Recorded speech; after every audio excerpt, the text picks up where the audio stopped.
refugio a refugiados. La pobreza sea percibida como una violación de derechos humanos. Protección de los derechos humanos. Que se cumpla la ley. La salud. La protección. Una vivienda digna. El derecho a comer. La tortura. La represión. Juicios justos. La educación es básica. Que hay un problema de difusión. De comunicar. El derecho a ir a la escuela. El respeto de derechos humanos. Derechos humanos, el derecho a la igualdad. El Estado cumpla con sus obligaciones. La venta de los cupos de CO2. Al menos un juez que les ampare. Justicia universal. Catástrofes ambientales. La abolición de la pena de muerte. Gobiernos, la sociedad civil, empresas transnacionales. Los derechos humanos, más allá de los discursos. La democracia es muy frágil.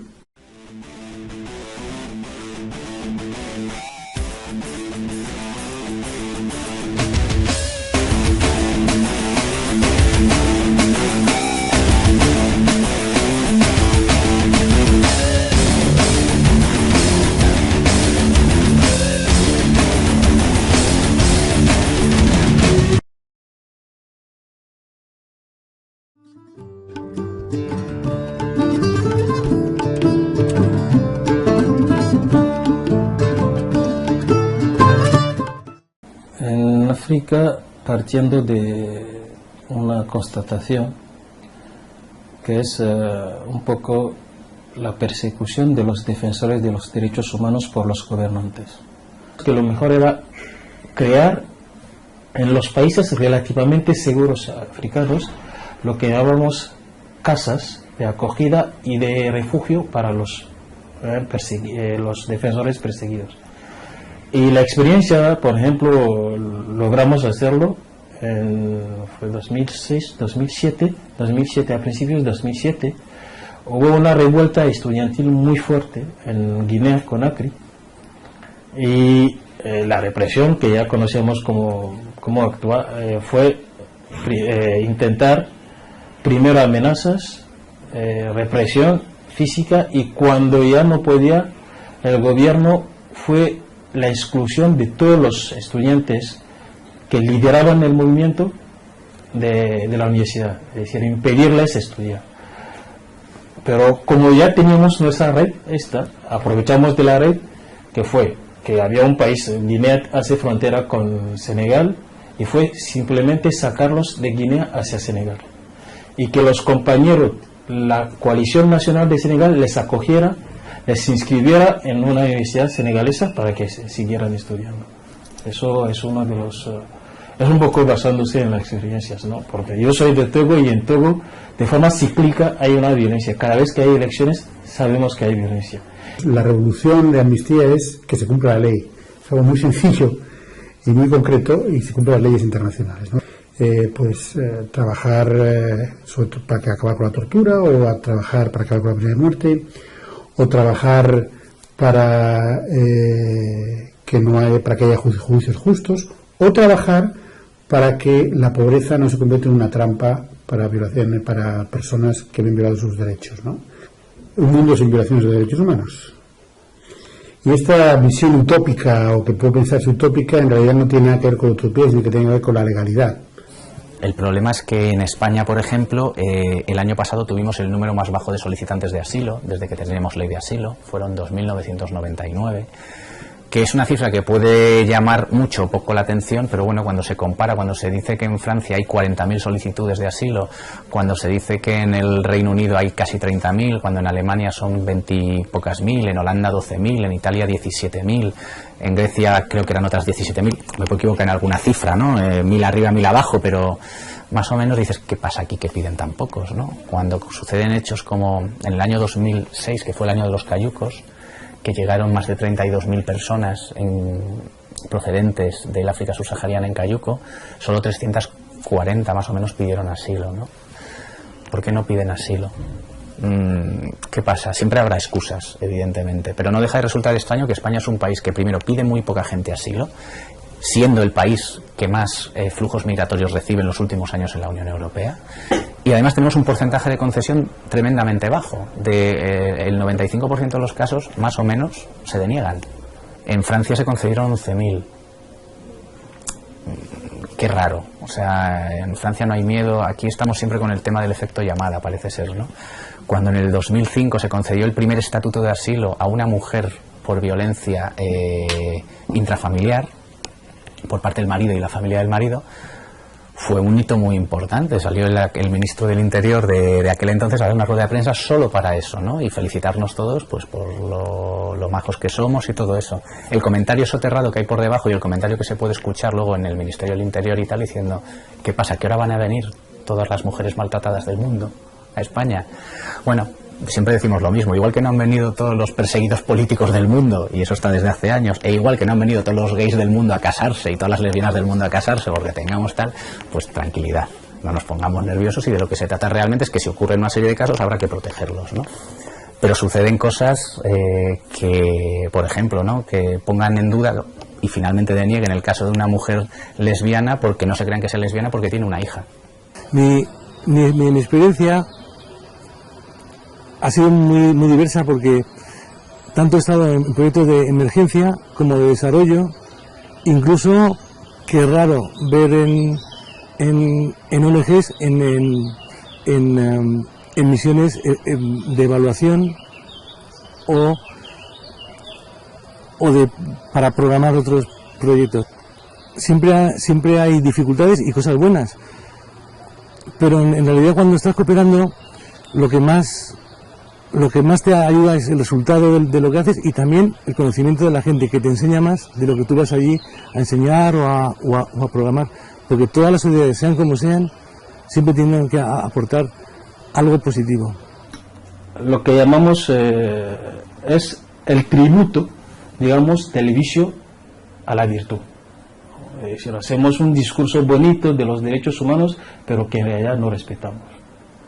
Y que hacemos todo para que se violen, y muchísimas veces, no hace mucho, hace 3 años, en 2007, a finales de 2007, no sé si os acordáis, hubo un caso de una rebelión en el Chad, y Francia pide a los rebeldes que le deja sacar la gente, los expatriados que estaban ahí. Los rebeldes se fían y utilizan, eso es una de las cosas que Francia lleva haciendo hace mucho tiempo, desde la guerra del Biafra, utilizar, por ejemplo, aviones supuestamente de la Cruz Roja para transportar armas. Aprovechar del tiempo que les dejan los rebeldes supuestamente para socorrer, lo que llaman el corredor humanitario, para más bien hacer entrar armas para las tropas gubernamentales. Claro, eso no puede ser. Es decir, genera desconfianza y hace que, claro, mañana nosotros como defensores de derechos humanos no estamos protegidos tampoco. Cuando es un poco lo que explicaba hace unos años, cuando vamos algunas veces a hablar de esto en países africanos, nuestra credibilidad muchísimas veces está en tela de juicio, desgraciadamente, por determinados comportamientos como esto. Las ONGs trabajan para que el Estado cumpla con sus obligaciones, no podemos sustituir al Estado. Claro que la ayuda al desarrollo es importante, pero no hay que quitar la responsabilidad al Estado de Sierra Leona si no da gratuidad a las mujeres que mueren al dar a luz. Por un lado, no podemos sustituir al Estado, ese es el objetivo común. Segundo, el Estado tiene que cumplir los derechos humanos, todos ellos, aunque nos especialicemos en algunos. Y tercero, yo creo que desde el punto de vista de Amnistía Internacional, la independencia económica, política, es fundamental con respecto al Estado y a las empresas. Vamos a tocar todos los derechos casi, y algunas veces alguno casi que no está, ¿no? Sí, porque nos vamos a encontrar con gente que ha sido perseguida bien por oponerse a un régimen, bien por no haber querido llevar pues un burka, bien porque es maltratada por el marido y no lo protege su Estado, bien porque no puede alardear, iba a decir no alardear, sino simplemente disfrutar de su orientación sexual en público y lo tiene que llevar en privado y cuidadito, ¿no? Además, nos vamos a encontrar con gente que por razones ideológicas o por razones religiosas o por razones de género, incluyendo la orientación sexual y la identidad de género, no va a poder disfrutar de derechos de asistencia sanitaria o de derecho a alimentos o de derecho a vivienda, o nos vamos a encontrar con gente que es despedida de sus trabajos por sus convicciones políticas o por simplemente no llevar la corriente de la voz cantante dominante, ¿no? Entonces realmente vamos a tocar muchos derechos, pero al final esos derechos, en nuestra perspectiva, van a confluir en uno, que es la protección que les podemos dar en España, o que por lo menos nosotros vamos a intentar, a esos casos, ¿no? Realmente es un derecho, el derecho de asilo, que va a englobar a muchos otros, en el sentido de que cuando te falla ese, solo te queda este otro. Cuando ya no puedes llevar una vida digna en tu país. Es decir, cuando el resto de tus derechos han sido violados, solo te queda la posibilidad de buscar protección en otro país. Entonces es pues ya no creo que sea una invención mía ni tal, pero bueno, es el último derecho, es el derecho para una persona que no puede encontrar protección en el país que le debería proteger, cuando además en ocasiones es ese propio país el que le persigue, ya no solo que no encuentre protección, ¿no? Pero claro, con ese derecho vamos a tocar muchos otros derechos, o por lo menos vamos a tocar violaciones de muchos otros derechos. Si bien históricamente, hablando de históricamente como una historia breve, ¿no? El asilo siempre ha sido para derechos civiles y políticos. Estamos hablando, pues, de hecho, se le ponía la coletilla de asilo político, ¿no? A la gente le hablas de asilo y se puede confundir con una residencia de ancianos, y no sería la primera vez que sucede.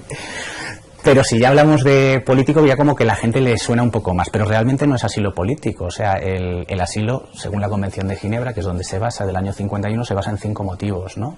Uno de ellos es los motivos políticos, pero otro es motivos religiosos, motivos de grupo étnico, distinta nacionalidad o grupo social determinado. No se habla nada de género, como se puede ver, no se habla nada de otras circunstancias, pero el género históricamente en los últimos años se ha metido en lo que se llama grupo social determinado. Es decir, hay varios motivos para pedir asilo, no solo el político, aunque históricamente, y en España concretamente, estamos hablando de violaciones de derechos civiles y políticos. Las violaciones de los derechos económicos, sociales y culturales están muy lejos todavía de ser protegidas. De hecho, hasta este año todavía no había un comité del Pacto Internacional de Derechos Económicos, Sociales y Culturales, y ahora tengo mis dudas, no sé si estará en funcionamiento todavía. Es decir, que todavía no se pueden promover denuncias contra los estados por violación de estos derechos, ¿no? Y hay represión de los defensores de los derechos humanos, y aquí nosotros en Defensores no son solo especialistas de derechos, tenemos periodistas, es una amplia gama de gente, ¿no? Y tenemos al lado países como Ghana o como Benín, que son países un poco más democráticos, más estables, y cuando ocurre esto, pues los compañeros en estos países tienen capacidad para acoger los otros, ¿no? La dificultad es que hay que salir del país, y en la Declaración Universal de Derechos Humanos existe, creo que era el artículo número 13, es el derecho a salir del país, pero aunque parezca una tontería, lo que no se reconoce es el derecho a llegar. Salir del país es muy complicado. A nosotros nos puede parecer medianamente sencillo porque, bueno, con un pasaporte casi viajamos a cualquier país del mundo, ¿no? Pero realmente es algo muy, muy complejo. De hecho, el 90%, más del 90% de las personas refugiadas en el mundo están o bien en sus países de origen, desplazándose internamente, porque no han podido salir, no pueden atravesar las fronteras, o bien en los países vecinos. Nos dimos cuenta de que ante una persecución muchísimos defensores de los derechos humanos no tenían dónde resguardarse. Tenían que mirar hacia los países europeos o occidentales en general. Y es difícil en una situación, por ejemplo, en un país como Liberia, donde lo más cercano que uno tiene a mano es un país vecino, fronterizo como Costa de Marfil o como Guinea, que está al lado, es lo más cercano, ¿no? Claro, y es más difícil encontrar en este momento poder ir a una embajada, conseguir un visado o no sé qué antes de salir. Amnistía tiene una campaña que se llama Exige Dignidad, que fundamentalmente lo que busca es que 2/3 de las víctimas de violaciones de derechos humanos que están fuera de la ley, que en el sentido de que no tienen acceso a la justicia, que son las personas que no tienen acceso a la salud, o acceso a la educación, a una vivienda digna o a la alimentación, tengan un juez que les ampare. El primer tema es que primero la gente no llega. Y segundo, cuando llega hay que dejarle pedir asilo. Parece una obviedad, pero no todo el mundo sabe que puede pedir asilo. Tendemos a cada vez generar más restricciones de derecho. La famosa directiva de la vergüenza, por la cual en España ha aumentado ya el internamiento a 60 días, pero en Europa puede ser hasta 1 año y medio. Y todos nos congratulamos diciendo, pero es que antes había países donde era indefinido, diciendo, mire, qué bien. Cuando hablamos de la carga de los refugiados o cuando los países europeos se preocupan porque si vienen muchos o vienen pocos, estamos hablando de un número ínfimo de personas. Yo no soy un valiente y la verdad es que no tengo por qué pasar una serie de cosas, pero si no hay otras personas, pues debes hacerlas. Algo pasa y evidentemente la administración española no es ajena. Así lo denunció Gabriela Pizarro, que fue relatora de Naciones Unidas. O sea que no estamos hablando ni de ONGs de tal tendencia o de tal otra, ¿no? En el informe que hizo en el 2004 sobre la situación de los trabajadores, bueno, de las personas extranjeras en España. Ella se reunió con la administración, con la Oficina del Defensor del Pueblo y con las organizaciones, y la conclusión a la que llegó era que la situación española necesitaba una mejora muy fuerte, y parte de la mejora tenía que ver con la formación de los propios agentes de policía.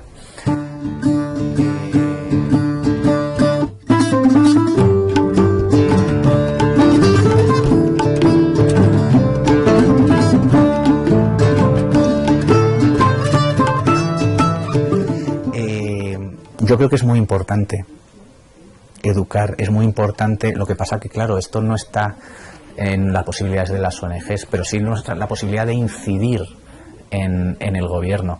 Yo no sé si sabíais que la famosa educación para la ciudadanía en realidad se llama educación para la ciudadanía y los derechos humanos, pero se ha vendido educación para la ciudadanía únicamente. Unos cuantos, simplemente porque es el adversario político que ha sugerido esto, se levantan, montan toda una historia que yo no logro entender. Como uno objetor de conciencia a una asignatura que está enseñando a los niños lo que es el respeto a los demás y cuáles son sus derechos. Es un poco... Claro, el problema está ahí, el problema no está en la investigación o no sé qué. Hay gente que investiga. La desgracia, por mi experiencia, es también que se pone poco dinero en esto. Los gobernantes destinan pocos recursos a esto, aunque haya gente valiosa que se están esforzando para hacer el trabajo. Y claro, y estas discrepancias políticas que, bueno, yo no entiendo realmente. Si nos importa la educación y si nos importa realmente una convivencia pacífica, a mí realmente deberíamos abogar por ello. Para la protección de los derechos humanos, las ONGs deberían, o sería lo más positivo, en predicar con el ejemplo, que ya se hace porque somos un buen foco de atención, y desarrollar sobre todo una labor de educación y de respeto hacia las culturas, a la vez de asimilación, y de esa manera se empezaría la primera semilla, pero eso se tardaría mucho tiempo. Pero yo creo que la única manera, la educación y la educación y la educación. Y también tenemos que plantearnos si lo que nosotros queremos enseñar lo cumplimos. Una cosa muy difícil al nivel de igualdad, de la predicación de la igualdad, es que ni siquiera ellos nos toman como iguales, somos distintos. Luego, siendo una cosa ahí que no es extraterrestre para ellos, es muy difícil que puedan pensar que ellos pueden llegar a lo mismo o siquiera a una mínima comparación. Somos tan distintos para estas personas que no sé, para también acercarse a ellos más. Sería una buena... que nos vean como iguales. Que no ocurre, es una cosa increíble, pero... Tenemos que ser conscientes que tenemos que mandar un mensaje, el que sea, el que consideremos, seguramente será correcto, o correcto por lo menos, o tendrá una base correcta, o merezca la pena que sea transmitido. Pero tenemos que ser conscientes de que queremos llegar a algo. En el caso africano, que la observación que hicimos es que es un mensaje que no llega a la mayoría de la gente. Porque África tiene un problema, es lo que llamo la dualidad de la sociedad. El Estado habla una lengua, un idioma determinado, y la sociedad habla otros idiomas, ¿no? Por ejemplo, en el caso de mi país, el Estado habla francés, pues la mayoría de la gente no habla francés. Y los textos de los derechos humanos, de la Declaración Universal y todos los demás nos vienen en francés. Así que hay un problema de difusión.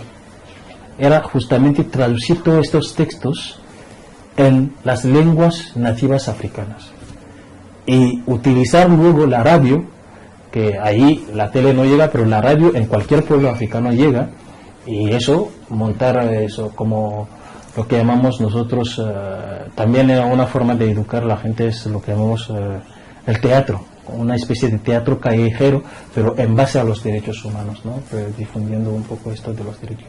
Y la problemática mayor es esto en África, es decir, yo solía decir una cosa: cuando la gente no conoce sus derechos, no lo pueden defender.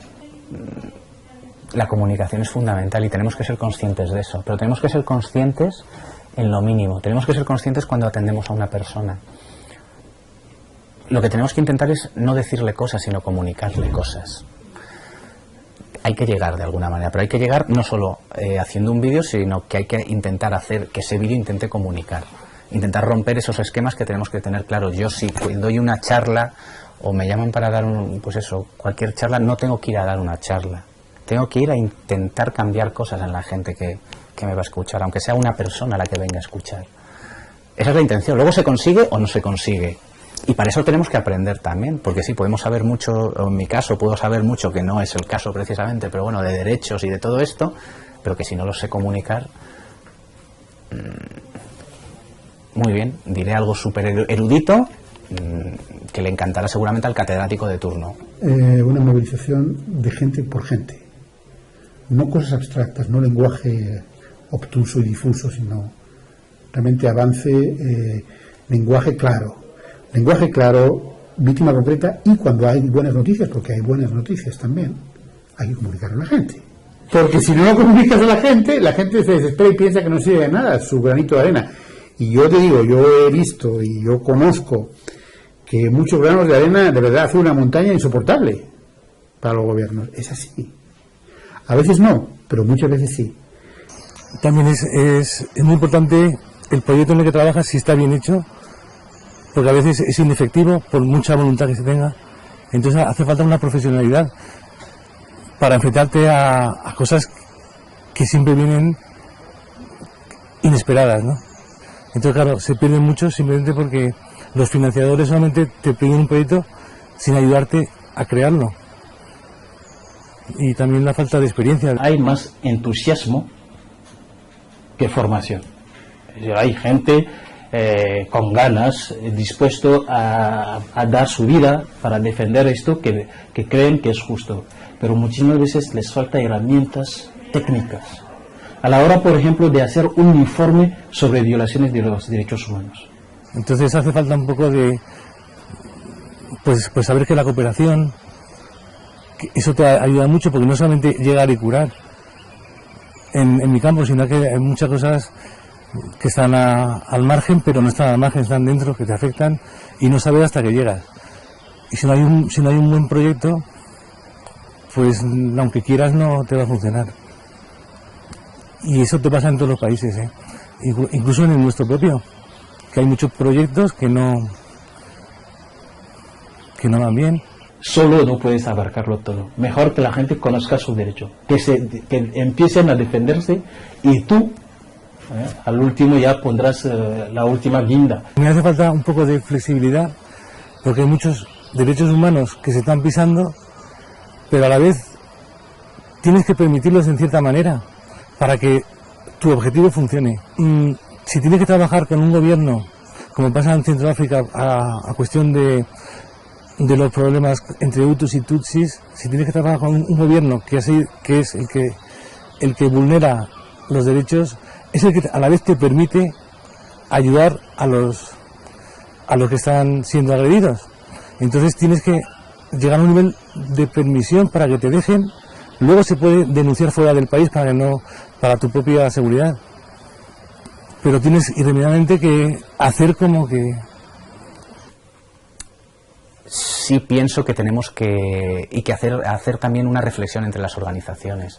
Sí pienso que podemos utilizar muchos recursos que tienen otras organizaciones en favor nuestro, o al revés, prestar nosotros, aportar recursos, ¿no? Teniendo esa visión de derechos humanos. Esa visión esa visión global realmente, porque es que realmente los problemas son globales. La polución no se centra en un país, es una cosa que está ahí. Y la venta de los cupos de CO2 es algo que está permitido por el protocolo de Kioto, y ya existe hasta tráfico de esa venta. Y hay grupos armados, por ejemplo, en Colombia que controlan ese tráfico. O sea, es decir, con lo cual, de repente hemos llegado de la polución a grupos armados en un país concreto, ¿no? Jope, ¿cómo está el percal? Las empresas, como agentes que no respetan los derechos humanos y a veces los violan, es un elemento muy importante. O sea, junto a los gobiernos, junto a los grupos armados, hay un tercer elemento que son las empresas. Las empresas, como los gobiernos o grupos armados, pueden respetar o no respetar los derechos humanos. Y hay todo un ámbito nuevo que hay que trabajar, porque las empresas tienen una influencia tremenda sobre los derechos humanos. Espero que no haya discusión, positiva o negativa. Dentro del Níger, la Shell viola los derechos humanos de millones de personas sin que se mueva un músculo.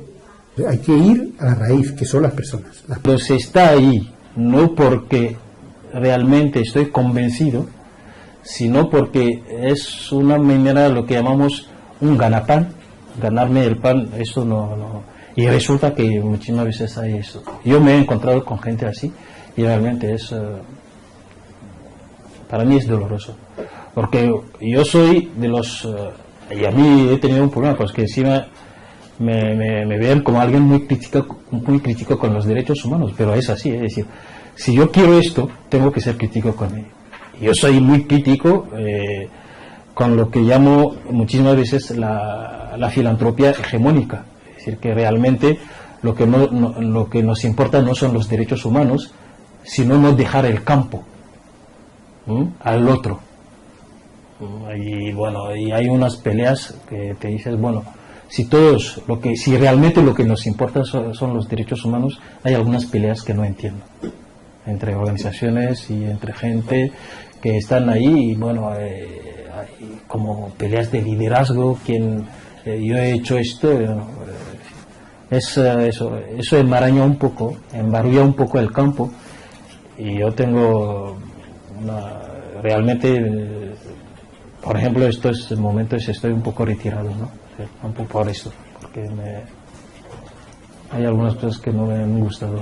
Los gobernantes no rechazamos, pero la idea nuestra es eso, es una iniciativa de la sociedad civil africana, y lo que más necesitamos y con quien más nos entendemos es justamente con otra sociedad civil, es decir, la sociedad civil europea o española. Pero la experiencia es que la gente se moviliza por gente se moviliza por gente con nombres y apellidos.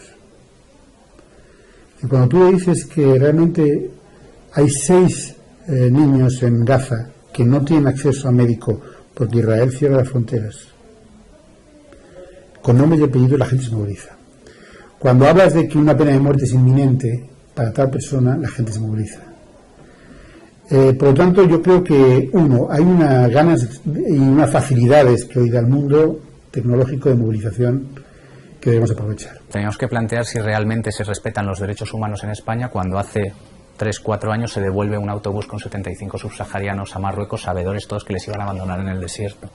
Exigir un poco que, más allá de los discursos, que veamos algo más serio y más concreto. Es decir, yo solía decir algo cuando llegué aquí al principio, ¿no? Es fácil decir a los africanos vayan a votar cuando no tienen nada en la barriga. Es decir, eso es viejo, yo no invento nada, ¿no? Ya lo decían los romanos más bien en su momento, primum vivere dende filosofare. Una persona con una barriga vacía, no le pidas que vaya a votar. Es decir, ¿qué significa esto realmente? Y el problema es esto, ¿no? Es decir, que nuestros políticos al nivel mundial se ha quedado en un estilo que es decorativo. Celebramos elecciones cada tal tiempo, amañado o no, pero que realmente no se traduce en nada concreto. Exigir a nuestros gobernantes que, bueno, a la hora de hacer su política exterior, que tengan como guión, que guíe todo lo que hacen los derechos humanos, es decir, seamos coherentes. Hay que exigir esto a nuestros dirigentes, ¿no?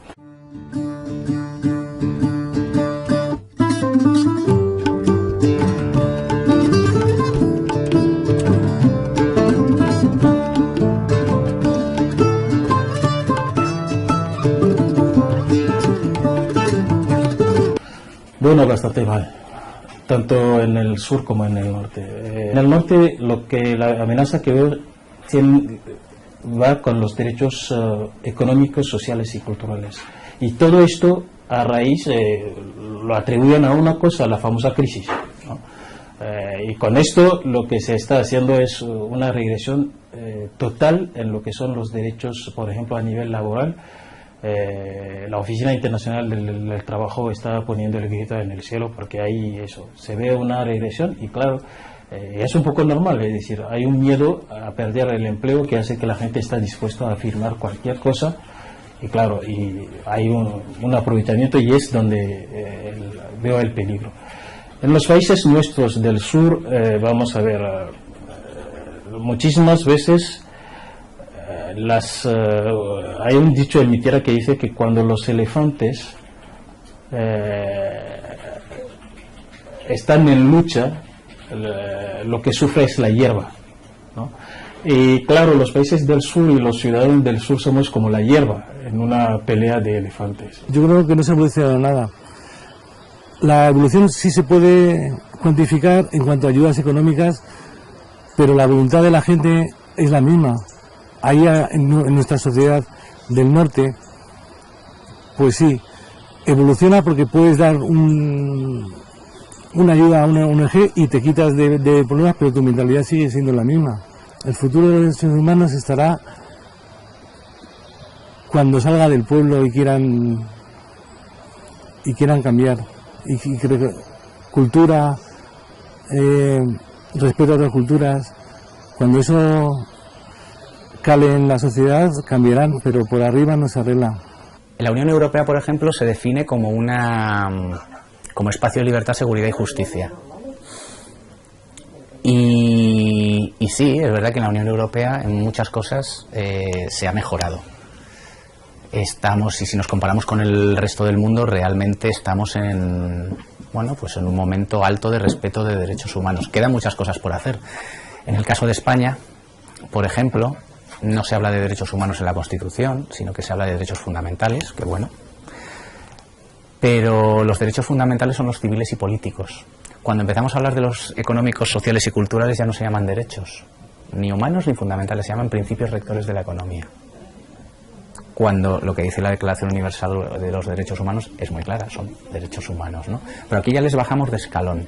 Habría que plantearse incluso si la Constitución está de acuerdo con la Declaración Universal de Derechos Humanos, que para mí no lo está. Lo que nos tenemos que preguntar como Unión Europea es si cumplimos con nuestras obligaciones a la hora de otorgar protección a aquellos cuyos derechos han sido violados fuera de la Unión Europea, incluso dentro de la Unión Europea, porque podríamos hablar de gitanos en Rumanía, podríamos hablar de gitanos en Eslovaquia, podríamos hablar de colectivo LGBT en Polonia. Es decir, que no estamos más allá de casos puntuales que pudiera suceder en tal o cual país, ¿no? Pero ya no solo eso, nos tendríamos que preguntar si nuestras acciones como Unión Europea generan violaciones de derechos humanos en otras partes del mundo. Claro, está muy bien decir yo estoy muy cómodo, mis derechos humanos se respetan, pero si no se respetan los de los demás, algo falla. Y si mi nivel de derechos humanos o de protección de protección de esos derechos tiene que ver con el nivel de desprotección de otros, algo falla también. Y esas son las preguntas que cuando nos miramos el ombligo y nos creemos todos tan orgullosos de todo nuestro vivir, no nos hacemos. ¿Cuántos años llevamos? A ver, si en crisis ya estaba, ¿no? Ya estábamos. ¿Cuántos años llevamos con 1.000 millones de personas en hambruna, en situación de hambruna? 1.000 millones de personas en el mundo, un sexto de la población mundial, con 2.000 millones de personas con menos de $2 por día. Nos tenemos que preguntar si entrar en la guerra de Irak o provocar, porque en nuestro caso participamos en el comienzo, la guerra de Irak o la invasión de Afganistán o lo que sea, genera violaciones de derechos humanos. Y si luego nosotros además otorgamos protección. No creo que haya que bajar el nivel de protección de derechos humanos aquí para subir los demás. Lo que sí creo es que nuestro nivel de bienestar económico sí tiene que ver con las violaciones de derechos humanos en otros países. Y nuestro bienestar económico se basa en decisiones políticas que tiene que ver bien con gobiernos, con instituciones de la Unión Europea o con empresas transnacionales. Y ahí es donde está la clave. Realmente yo no creo que ahora estemos mejor que hace 20 años. Si vemos la situación de España, sí, España es posible que esté mejor, pero España no es el mundo. No creo que estemos mejor. Todo lo contrario. Ahora tenemos más posibilidades, tenemos una concepción más global del mundo, somos más conscientes de esa posibilidad de globalización y tendríamos que poder hacer más cosas, y los gobiernos deberían poder hacer más cosas y no lo hacen, con lo cual defrauda mucho más todavía. La evolución de los derechos humanos hay claroscuros. Los grandes avances se han dado contra la pena de muerte. Estamos hablando de que hay 141 países que han abolido, es decir, ¿quién hubiera pensado hace 100 años, cuando apenas había 3 estados que no tenían la pena de muerte y todos los demás la tenían, que se iba a producir esa evolución? En segundo lugar, excepto en España y algún otro país, grandes avances en justicia universal. Es decir, los peores criminales del mundo son los que están ligados a estados o a grupos armados. Y estos criminales durante años se han beneficiado de la impunidad. Bueno, pues ahora hay tribunales penales internacionales, tribunales ad hoc como la Yugoslavia y Ruanda, gente encausada por ejemplo, reclutar niños soldados, países como Argentina, como Chile, que mantienen a militares presos o procesados por los crímenes que cometieron. Por tanto, hay un gran avance. En España, desgraciadamente, no. En España vamos en la línea opuesta. En España no logramos leer la página del franquismo y la guerra civil para superarla, no la leemos, a diferencia de otros países, y además, para los crímenes internacionales, nos encanta la justicia universal cuando queremos perseguir a terroristas, pero no cuando queremos perseguir a criminales ligados a los estados. Pero en ese contexto, los avances son justicia universal y la abolición de la pena de muerte son grandes.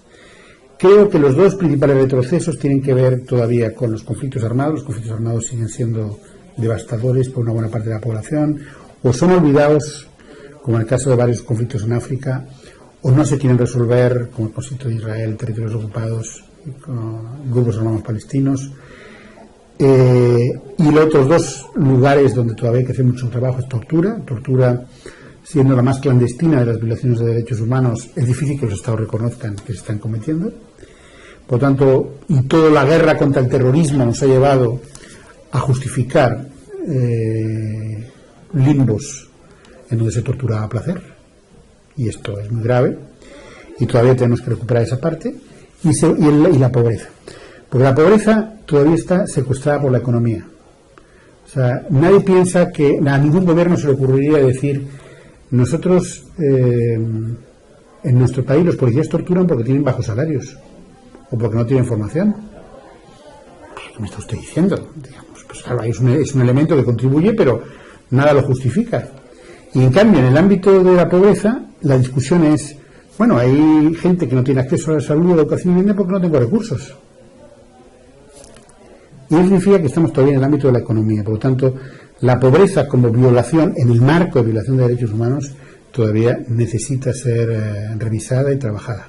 Entonces, pobreza y tortura y conflictos armados quizás son las asignaturas pendientes todavía. Primero, el futuro no está escrito.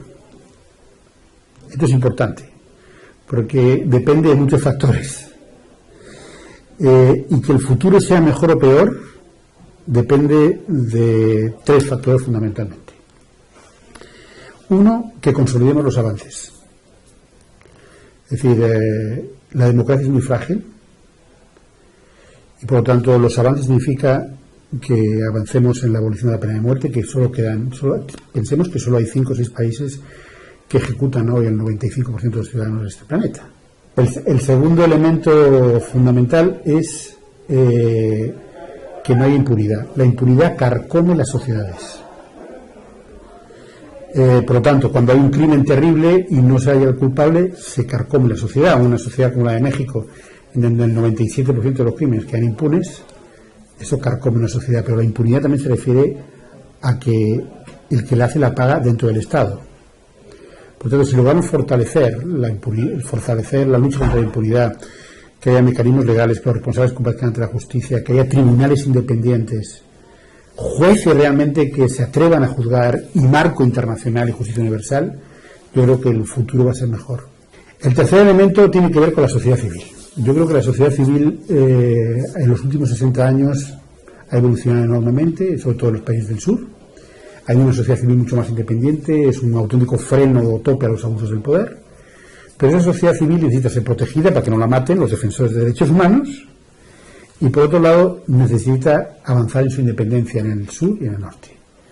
Una organización independiente, una asociación independiente coordinada, capaz de movilizar a muchas personas, lo decimos desde el punto de vista de Amnistía, es insoportable para los gobiernos, incluso aquellos con mayor récord de violación de derechos humanos.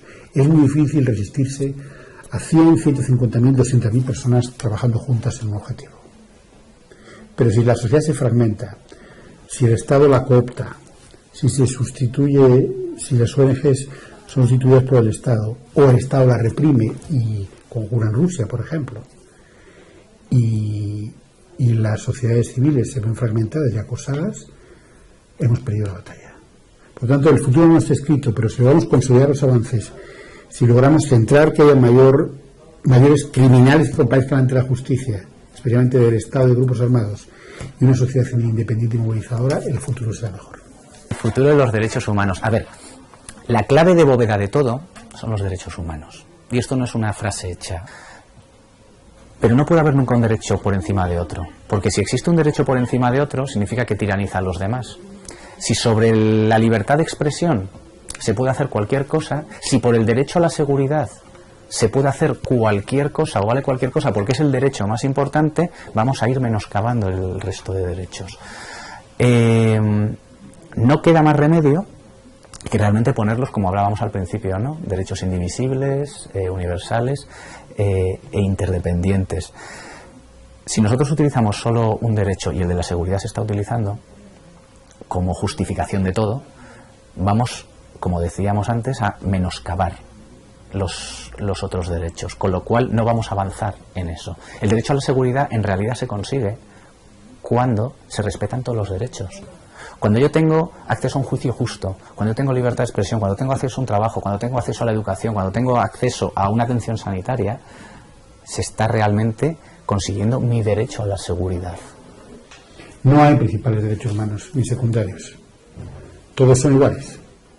Por lo tanto, no hay generaciones de derechos, no hay primera, segunda y tercera división.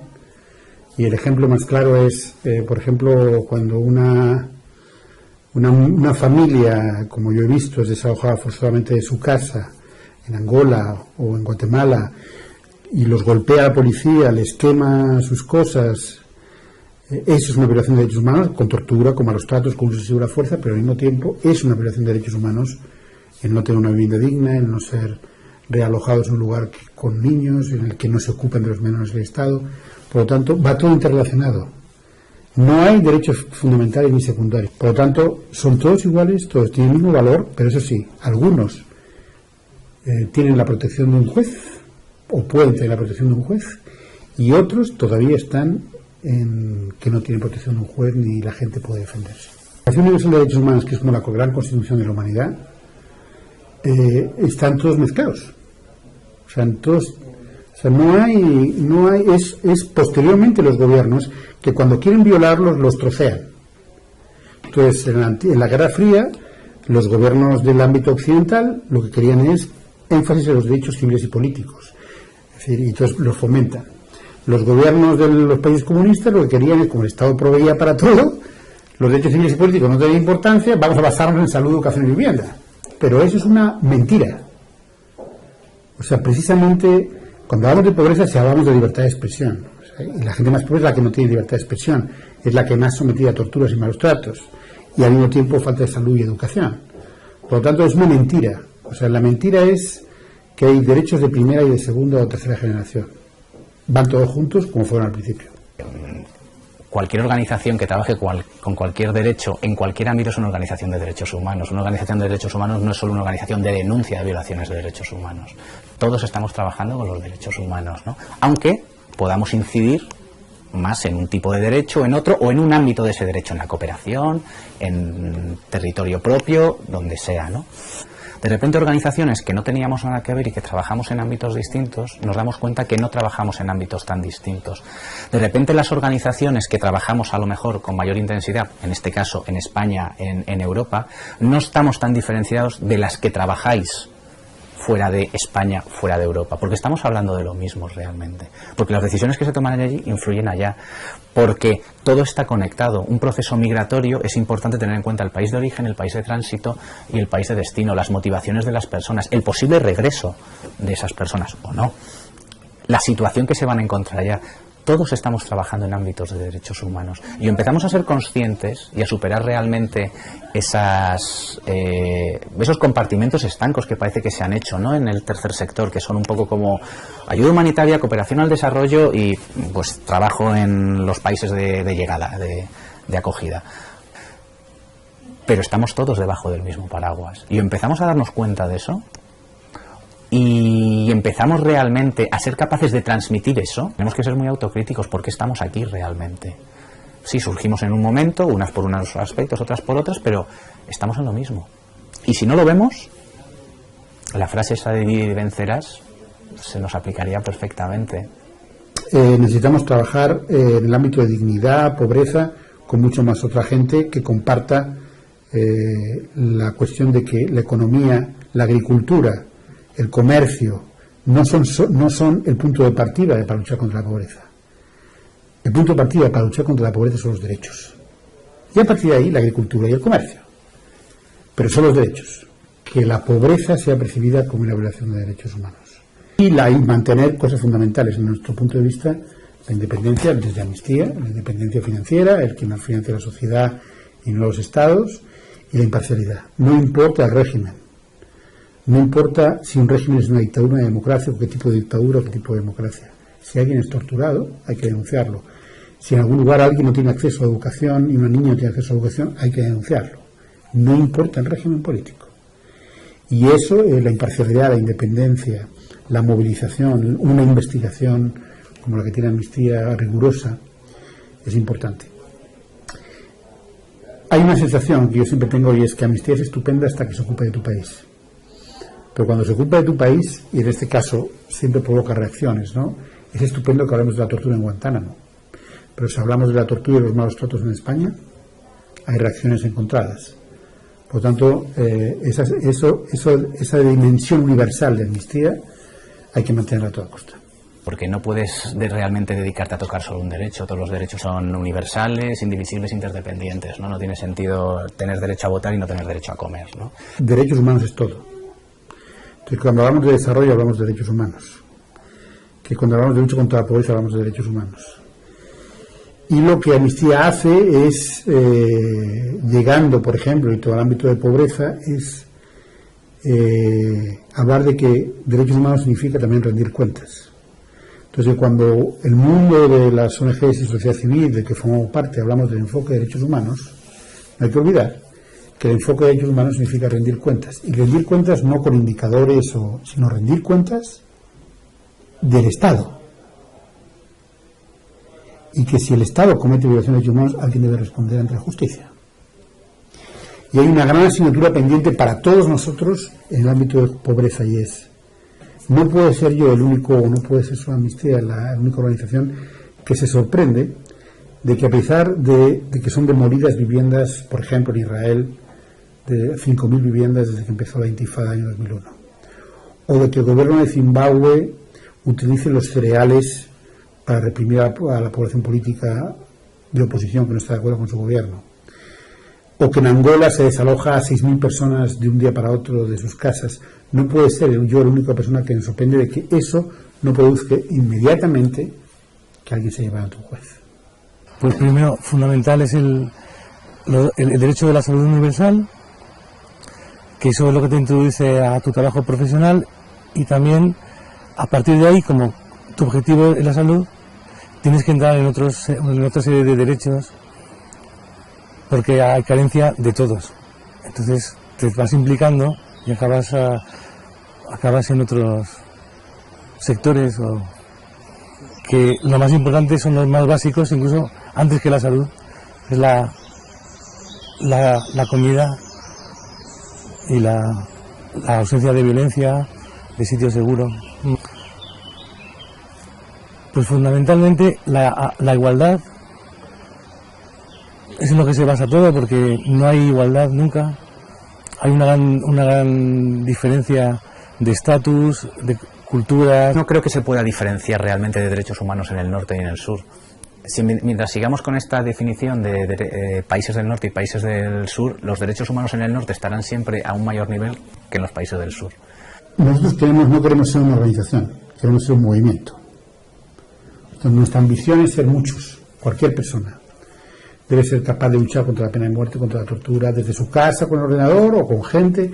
Por tanto, las necesidades es ser un movimiento mucho más grande y sobre todo que ese movimiento y esa capacidad de influencia llegue al sur.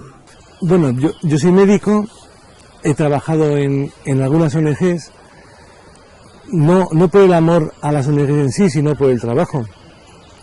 Y cuando tienes que salir, pues cuanto antes mejor. Así vas cambiando de una a otra, porque no siempre se puede con la misma, pero siempre pensando en lo mejor a la gente que vas a ayudar. Mozambique, Mauritania, Centroáfrica, Burundi, Sudamérica, algunos. Ya ni me acuerdo. ¿Me estás destrozando los esquemas? Pues no, es que la verdad es esto, es para que sepáis lo que es la realidad. Y muchas veces esto, hay lo que llamo, en francés, no sé cómo se dice en español, pero en francés se llama angelismo, ¿no? El angelismo, como ángeles, es decir... También una actitud ante la vida. ¿Cómo lo llevas? O sea, ¿cómo mantienes la alegría o la esperanza o qué sé yo, ¿no? Y si esto tendría que ser, joder, ya sabes que le van a denegar, dices. Y yo no me lo había planteado en ese momento nunca. Y al final te das cuenta que lo que realmente te llena es el trabajo de la gente. ¿Cómo sale la gente adelante? Para que nos entendamos, es decir, no llegar a terreno pensando que esto es, no sé, es un cuento de hadas, ¿no? Sí. Porque no es un cuento de hadas.